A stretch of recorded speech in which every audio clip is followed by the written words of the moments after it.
Bonsoir à tous, bienvenue sur Monaco Info pour votre édition du week-end. Voici les titres de ce samedi 15 octobre. Hugo Micallef en vainqueur, le boxeur monégasque a remporté son 4e combat d'affilée chez les pros hier en battant Ilias Kalouche. Nous l'écouterons dans quelques instants. L'Africa Eco Race est de retour après 2 ans d'absence. Le rallye africain prend son départ ce soir depuis Monaco. Nous serons avec l'ancien pilote automobile et désormais organisateur de l'événement, Jean-Louis Schlesser. Dans ce journal également, nous nous rendrons au Portugal sur les traces du prince Albert Ier. Après les Açores, le prince Albert II était à Lisbonne pour inaugurer une exposition consacrée à son trisaïeul et nous y étions. Puis nous recevrons le chef étoilé du pavillon Monte-Carlo, Yannick Aleno. Il compose ce soir un dîner à 4 mains avec Bruno Verjus. Il nous mettra l'eau à la bouche. Et enfin, à l'issue de ce journal, vous découvrirez comment la bibliothèque irlandaise Princesse Grace se modernise. Mais avant de développer ces titres, ce fait d'actualité, la grève dans plusieurs raffineries françaises a été reconduite ce matin. Ceci provoque, comme vous le savez, une pénurie de carburant depuis le début de la semaine. Pour faire face à cette situation, des mesures ont été prises par le gouvernement princier. La station-service Romano Énergie, située boulevard Charles III, sera fermée au public de 5h30 à 7h30 et de 19h à 21h. Ces créneaux seront désormais réservés aux véhicules prioritaires afin qu'ils puissent poursuivre leur activité. Vous avez pu le suivre en direct sur notre antenne. Hugo Micallef a remporté hier son 4e combat chez les pros en battant au point l'Allemand Ilias Kalouche à Monza. Juliette Rappert a recueilli les impressions du boxeur monégasque à la sortie du ring. Je me sens aussi bien qu'avant le combat, qu'avant la victoire. J'étais confiant parce que j'étais prêt et on a préparé le combat durement. On a fait beaucoup d'entraînements difficiles et j'avais peu de choses à attendre à part que mon adversaire soit un tueur. Ça l'a été, mais je l'ai neutralisé. Il avait une bonne frappe, mais j'avais une frappe supérieure, j'étais plus lourd que lui et j'étais plus rapide que lui, je bougeais mieux que lui. Honnêtement, j'avais plus de points positifs que lui pour un combat de boxe. On a fait un super combat, l'équipe est très contente. Et je suis encore prêt pour un autre combat s'il faut. C'est quoi la suite d'ailleurs ? Un autre combat. C'est un autre combat, normalement peut-être en décembre. Je veux pas donner de date pour pas... voilà, mais on devrait essayer de faire ça en décembre, peut-être en Angleterre si les chances nous permettent. Hugo Micallef qui a fait donc la différence hier soir sur le ring de Monza et nous suivrons bien évidemment de près les prochains combats du Monégasque. On reste dans le sport et plus précisément le sport auto. L'Africa Eco Race est de retour. Après 2 années d'absence, les motos, voitures et camions du Rallye Raid se sont donné rendez-vous en principauté pour le grand départ. Derrière cet événement se cache un grand champion, l'ancien pilote Jean-Louis Schlesser. Et il est avec nous ce soir. Bonsoir. Bonsoir Émilie. C'est devenu une tradition ce départ de l'Africa Eco Race depuis Monaco, hein ? Oui, parce que c'est vraiment un endroit magique. Monaco, c'est le temple du sport automobile. Et puis, comme c'est la tendance, nous, c'est Africa Eco Race. Donc, Monaco aussi tend vers ça. Donc, on est en phase. J'imagine aussi que vous êtes heureux de pouvoir repartir à l'aventure après 2 ans d'absence. Vous avez raison de le souligner. On a souffert pendant 2 ans. C'était très difficile, aussi bien ici à Monaco qu'à Menton, puisque, comme vous le savez, on fait les vérifications à Menton. C'est toute la région, donc on est bien content de repartir. On a un beau plateau. La caravane, ça va être 212 véhicules, donc c'est pas si mal pour une reprise. Vous nous l'avez dit tout à l'heure, combien d'engagés ? Un peu plus de 200, c'est ça ? On a environ, notre caravane, c'est 212 véhicules. On a une centaine de concurrents, un petit peu plus, puisqu'on a 70 motos, 20 voitures, camions et SSV et quelques raiders aussi, donc c'est environ 110 concurrents. Parmi les meilleurs de la discipline, hein ? Peut-être pas parmi les meilleurs, mais en tout cas en moto, oui, c'est sûr, puisqu'on a l'écurie officielle usine Yamaha. Quel sera le parcours ? 3 pays donc, le Maroc, la Mauritanie et le Sénégal ? Voilà, c'est ça, et y compris Monaco et la France, parce qu'à Monaco on fait les vérifs, et à Menton aussi. Et puis on va traverser un petit bout de France pour embarquer à 7. Et donc après c'est Maroc, Mauritanie et Sénégal. Jean-Louis Schlesser, c'était quoi votre ambition première quand vous avez créé l'Africa Eco Race ? C'était de ramener le rallye là où il était avant ? Voilà, c'était un petit peu retrouver ce qui est vrai. Hein, nous, on est dans le vrai, c'est-à-dire l'authentique. Nos bivouacs sont tous en pleine nature. La compétition, c'est de bivouac à bivouac. On n'a pratiquement pas de liaison.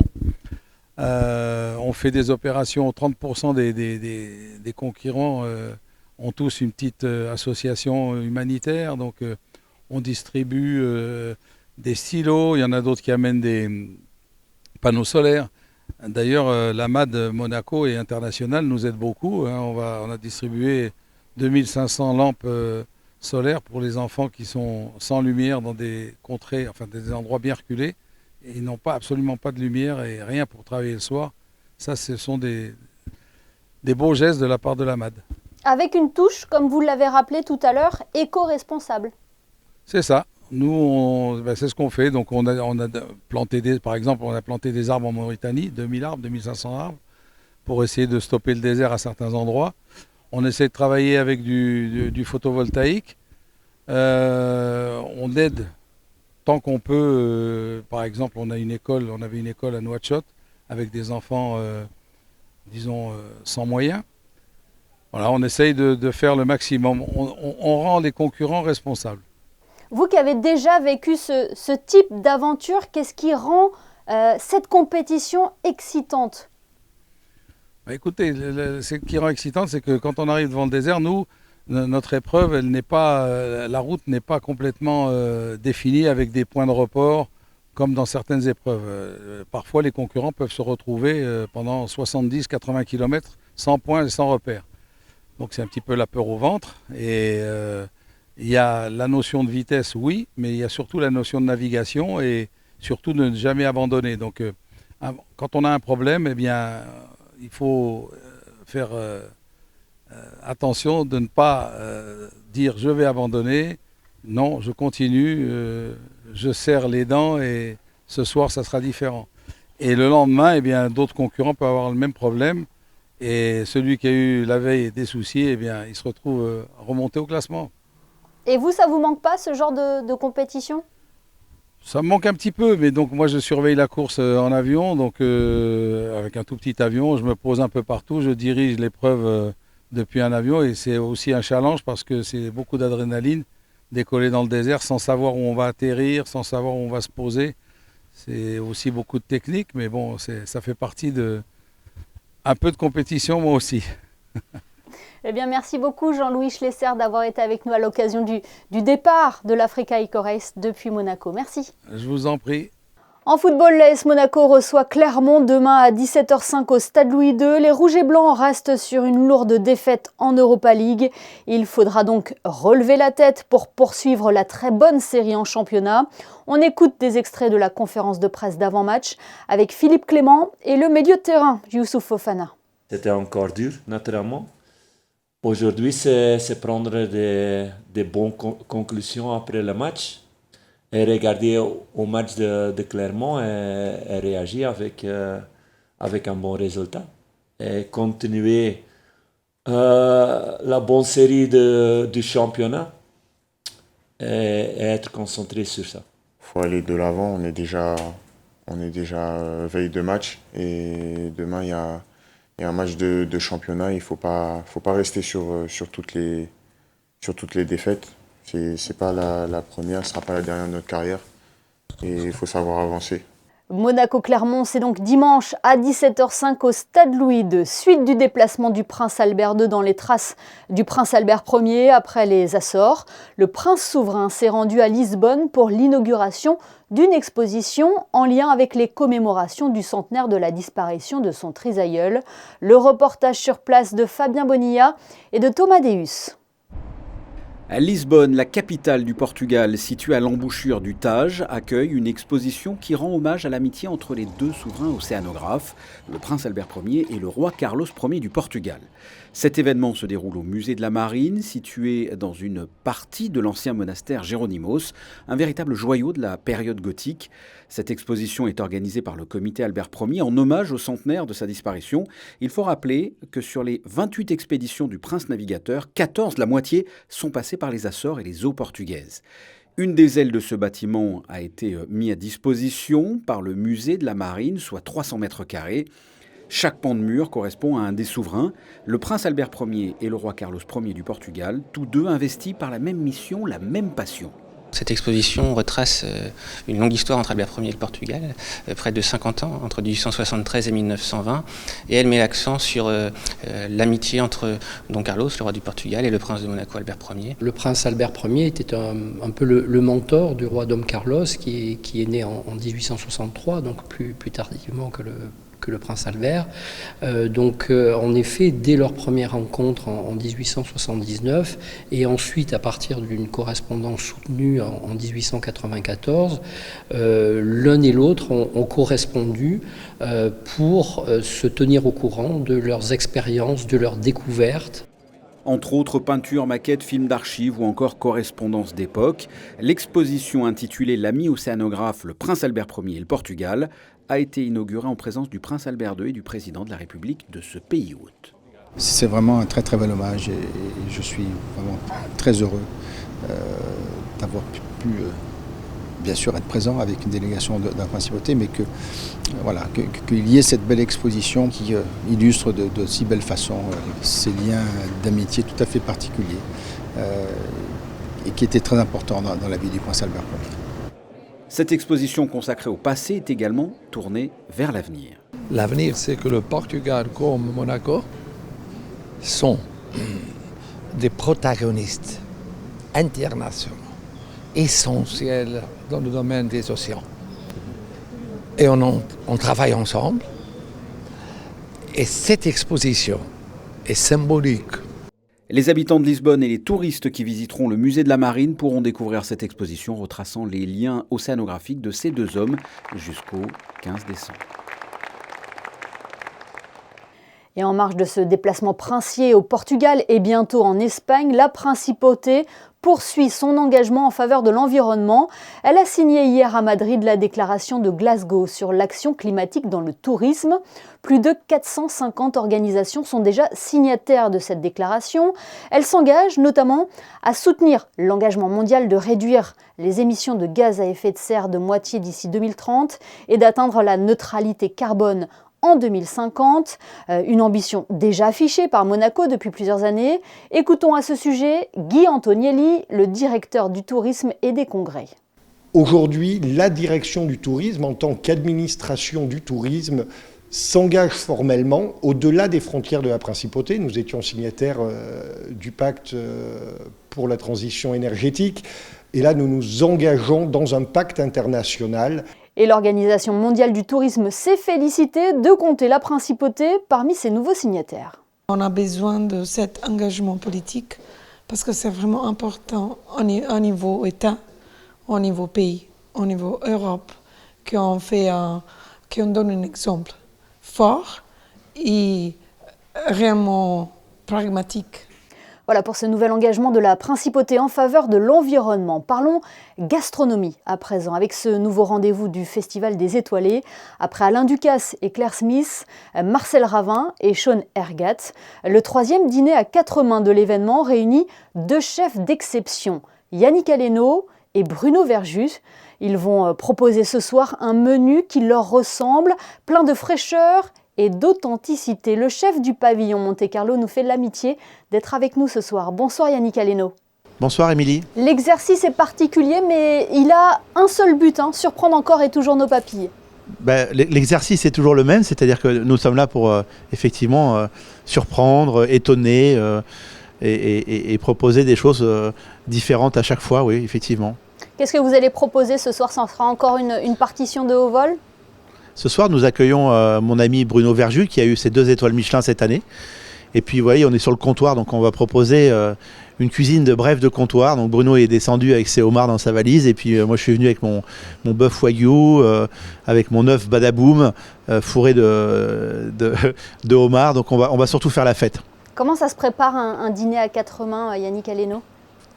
Vous savez, avec Bruno, on fait de temps en temps des rencontres culinaires comme ça entre nous, même ne serait-ce que pour nous déjà. Et en fait, on avait voulu reproduire ces soirées qu'on passe dans nos maisons et pour nous et pour les clients en fait. Et donc ça se passe comme je suis le chef invitant. J'ai demandé à Bruno ce qu'il avait envie de cuisiner ce soir, hein, ce que l'Azur lui inspirait. Et donc il nous a fait des propositions et puis moi j'ai tourné autour pour qu'on ait un menu équilibré en fonction des 2 chefs en fait. Toujours dans le respect des produits, hein. Ah ben ça le produit est essentiel, je crois qu'on n'a plus à se justifier là-dessus. Nous avons une vraie implication locale et une vraie recherche locale de nos produits. Un mot sur Bruno Verjus, donc, qui vous accompagne dans ce dîner à 4 mains. Son parcours est atypique, on le rappelle pour nos téléspectateurs. C'est un ancien chef d'entreprise, journaliste culinaire, et il s'est lancé vraiment sur le tard dans la gastronomie avant d'avoir les 2 étoiles au guide Michelin. Oui, il s'est lancé à 60 ans et un jour il a dit « je vais ouvrir mon restaurant ». Et je trouve ça extrêmement courageux parce que d'être capable de mener son projet, sa passion comme ça et de se dire je change de vie complètement. Il a commencé, vous vous rendez compte, avec des menus à 26 € je crois, dans le 12e arrondissement et aujourd'hui le monde entier vient chez lui. La façon dont on se nourrit décide du monde dans lequel on vit. C'est la signature de Bruno Verjus. C'est un avis que vous partagez également ? C'est un avis que tout chef de cuisine qui se respecte devrait partager évidemment. Donc aujourd'hui, on a pris conscience de nos environnements et il faut effectivement faire attention à ce qu'on fait, faire attention dans nos choix et dans l'utilisation de la matière première qui, tout le monde le sait, se raréfie. Et quel regard portez-vous sur la cuisine de Bruno ? Bah écoutez Bruno, moi c'est ma table préférée à Paris, j'y vais très régulièrement avec mon épouse. Et il a la gentillesse de nous accueillir très tardivement. Sa cuisine est une cuisine d'instant, est une cuisine extrêmement vivante. Et c'est comme un poète, c'est-à-dire qu'il va mettre dans son assiette des touches, des mots, des couleurs hein, qui font que son assiette devient finalement à chaque fois un poème. Le moment va être unique ce soir. Yannick Aleno, un mot si vous me le permettez sur l'association que vous avez lancée récemment, l'association Antoine Aleno, en mémoire de votre fils, disparu trop tôt, percuté par un chauffard. Cela vous tenait réellement à cœur hein, de créer ce collectif ? Bah écoutez, je crois que la mort ne sert à rien si nous en faisons rien et je crois que ce que j'ai vu ce jour-là, le 8 mai, ça a été finalement une envie d'humaniser un peu plus ce moment et d'aider les familles à surmonter un peu plus cette difficulté et surtout essayer de faire changer les choses. Donc on a besoin d'être nombreux adhérents. L'association Antoine Aleno a son site internet, associationantoinealeno.fr et il y a beaucoup d'informations. Et on va essayer de trouver comme ça des chemins pour que les familles endeuillées se portent mieux, si j'ose dire, essayent d'aller mieux face à cette situation dramatique. Merci beaucoup Yannick Aleno de nous avoir fait le plaisir d'être avec nous ce soir. Merci beaucoup, bonne soirée à vous tous. Merci. Intéressons-nous à présent à ce nouveau cap que vient de franchir la bibliothèque irlandaise Princess Grass. Elle a décidé de rendre disponibles ses ouvrages en ligne. Julia Vial a voulu en savoir plus sur cette transition. Voyez son reportage. Une nouvelle qui va ravir les amoureux de la littérature. La bibliothèque Princess Grass a en effet mis en ligne tous les ouvrages disponibles dans ses rayons, l'occasion de choisir plus facilement un livre avant de venir le récupérer et ainsi d'ouvrir les portes de la bibliothèque à une plus large population. Surtout les gens qui n'habitent pas sur Monaco ou dans la région. Nous avons beaucoup de touristes qui viennent, qui réservent des visites guidées ici. Et maintenant, ils peuvent consulter les livres online avec le système. Donc, ils sont tellement contents de voir, surtout, par exemple, la liste des 500 livres de la collection personnelle de la Princess Grass. Et comme ça, ils perdent pas du temps dès qu'ils arrivent pour leurs vacances ou leur visite ici. Pour l'instant, le site permet uniquement de consulter les livres disponibles en ligne, mais il évoluera d'ici quelques mois et il sera possible de les réserver directement sur Internet, un site qui se veut surtout facile d'accès. Sur la page principale du site, il y a une barre de recherche et vous pouvez mettre le nom d'un auteur qui vous intéresse ou le nom d'un livre qui vous intéresserait. Et normalement, directement, vous êtes renvoyé au site du catalogue et vous trouverez là-dessus les différents livres qui ont été écrits par l'auteur ou les différents livres qui ont les mêmes titres que vous cherchez. La bibliothèque Princess Grass a aussi pensé à la jeunesse en proposant ce site internet. Oui, ils pourront regarder tranquillement chez eux, donc il y aura un gain de temps. Et puis je pense qu'ils se sentiront impliqués dans le projet. Là, quand ils viennent, c'est surtout les parents qui regardent. Tandis que là, ils pourront faire ça en amont, à la maison. Et voilà, ils se sentiront importants. On aime toujours le papier, hein. Le support papier, on l'aime toujours. Mais comme vous dites, on vit avec notre temps. Voilà. Et puis les enfants, ils sont très doués. Donc, en fait, c'est moi qui vais devoir aussi me mettre à la page. Oui. Trésor caché sur le rocher et joyau culturel de la principauté, la bibliothèque Princesse Grace se donne un coup de jeune en gardant son authenticité très irlandaise. Et la bibliothèque irlandaise Princesse Grace a organisé hier une conférence en présence de l'auteur dublinois Dermot Bolger, lauréat de nombreux prix littéraires. Elle a été suivie de lectures théâtrales de Ulysse, pièce de James Joyce et adaptée par Bolger. Prochain rendez-vous le 17 novembre pour une conférence avec le docteur Rachel Moss du Trinity College de Dublin. La princesse de Hanovre a assisté hier au vernissage de l'exposition Monaco on Stage 100 ans de concert à Monaco, une exposition immersive qui nous emmène dans les coulisses d'une salle de spectacle à découvrir à la salle du Quai Antoine Ier jusqu'à la fin de l'année. Et puis, grand succès pour le don de plantes au parc Princesse Antoinette. Des centaines de végétaux ont été proposés gratuitement à la population et ce pour donner une seconde vie aux plantes, l'occasion de promouvoir l'économie circulaire. Avant de se quitter, un point sur la météo avec Frédéric Elion. Quel temps fera-t-il dimanche, Frédéric ? Encore une belle journée ensoleillée, Émilie, même si le ciel sera plus chargé que la veille avec plus de passages nuageux. Le thermomètre affichera 16 degrés le matin et 21 l'après-midi. Dimanche 16 octobre, ce sera la Sainte Edwige. Une bonne fête donc à toutes les Edwiges. Ce journal est à présent terminé. Merci de nous avoir suivis. On se quitte en images avec le 53e concours international de bouquets qui se tient jusqu'à demain au Tunnel Riva. Son thème, la couleur dans la mode. Les photos de ce soir sont signées Stéphane Dana. À demain, 19h pour le best-of de la semaine. Excellent week-end à tous sur Monaco Info.